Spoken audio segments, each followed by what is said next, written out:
បងប្អូនអរគ្នាប្រាសាទអង្គរវត្តរបស់យើងចូលក្នុងលំដាប់លេខ1ជាទីកន្លែងដែលត្រូវបានពេញនិយមក្នុងការថតរូបក៏ដូចជាចែកចាយរូបភាពច្រើនជាងគេទៅក្នុងបណ្ដាញសង្គមបើយកទៅតាម Team Travel បានចុះផ្សាយហើយនេះគឺជាទីកន្លែងទាំង10ដែលត្រូវបានដកស្រង់ថាជាទីកន្លែងដ៏ពេញនិយមបំផុតក្នុងការចែករំលែករូបភាពក៏ដូចជាថតរូបភាពបង្ហោះចូលក្នុងបណ្ដាញសង្គមនៅក្នុង Trip Asia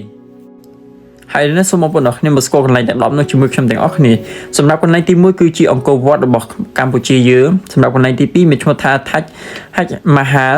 របស់ប្រទេសឥណ្ឌាសម្រាប់កន្លែងទី3នោះមានឈ្មោះថា Great Wall of the Chinese ដែលយើងស្គាល់ថាជាកំផែងយក្សរបស់ចិនសម្រាប់ទី4មានឈ្មោះថា Bagan of the Myanmar ដែលជាកន្លែងទីក្រុងបុរាណរបស់ប្រទេសមីយ៉ាន់ម៉ាហើយទី5គឺជាកន្លែងដែលមានឈ្មោះថា Borobudur របស់ប្រទេសឥណ្ឌូនេស៊ីទី6គឺជា Halong Bay របស់ប្រទេសវៀតណាមទី7គឺជាKyoto Historic របស់ប្រទេសជប៉ុនដែលជាប្រាសាទបុរាណរបស់ប្រទេសជប៉ុនហើយទី8មានឈ្មោះថា Petra of the Egypt ទី9គឺ Rai Parex of the Philippines ទី10គឺមានឈ្មោះថា Happy of the India ហើយទាំងអស់នេះគឺជា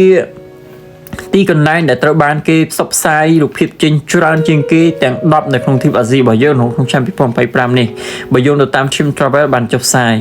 ហើយក៏ជាទីកន្លែង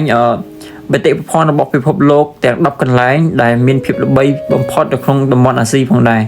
ហើយសូមអរគុណអ្នកទាំងអស់គ្នាដែលបានទស្សនានៅវីដេអូមួយនេះសូមជូនពរអ្នកទាំងអស់គ្នាសំណាងល្អនិងសុខភាពល្អកុំភ្លេចជួយ follow Facebook របស់ខ្ញុំដើម្បីទទួលបានចំណេះដឹងទូទៅថ្មីៗបន្ថែមទៀតសូមអរគុណ